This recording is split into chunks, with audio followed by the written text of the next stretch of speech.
Dalam melaksanakan sholat, bagaimana caranya agar kita bisa khusyuk dalam mengerjakannya? Masya Allah, ini pertanyaan yang sangat sulit ya, Mak.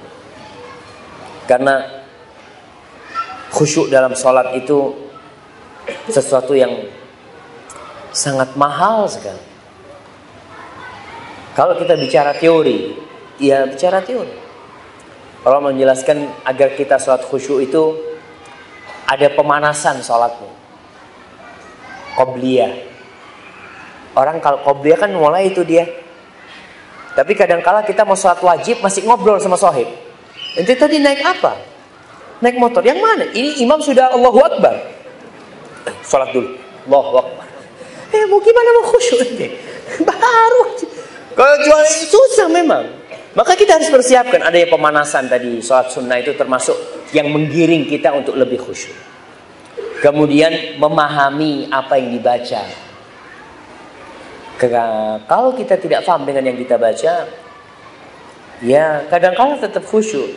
Ada orang-orang yang sholat di Masjid Nabawi, ya kadang-kala imamnya nangis, ya nangis. Insya Allah. Habis sholat ditanya sama sahibnya, ente kenapa ente nangis?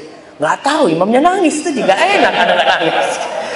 Kan ada orang-orang yang terharu ya, dia itu nangis karena terharu aja dia, bukan karena khusyuk. Imamnya khusyuk, dia bukan karena khusyuk. Jadi kadang-kala memahami artinya itu membuat kita lebih khusyuk.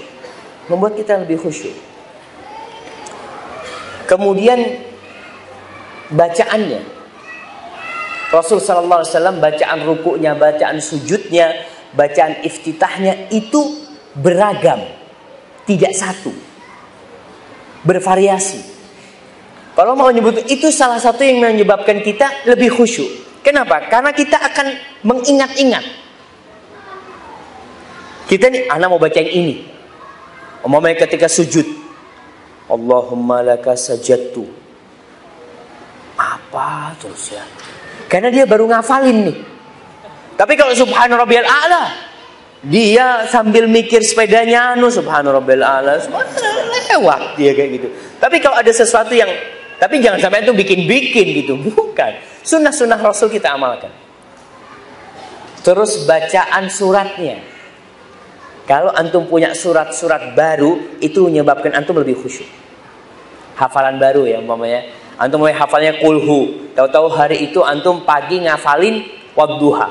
Antum Allahu Akbar itu wadduha. Wadduha. Apa? Itu tapi itu menyebabkan antum mengingat, hadir dalam salatnya.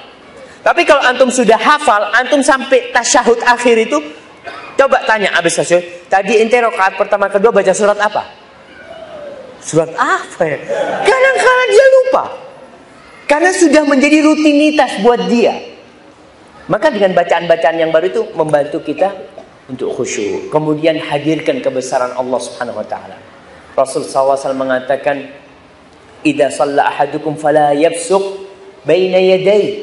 Apabila orang salat enggak boleh dia meludah di depannya, wala an yamini, di kanannya enggak boleh meludah. Kenapa? Fa innama huwa yunaji rabbah.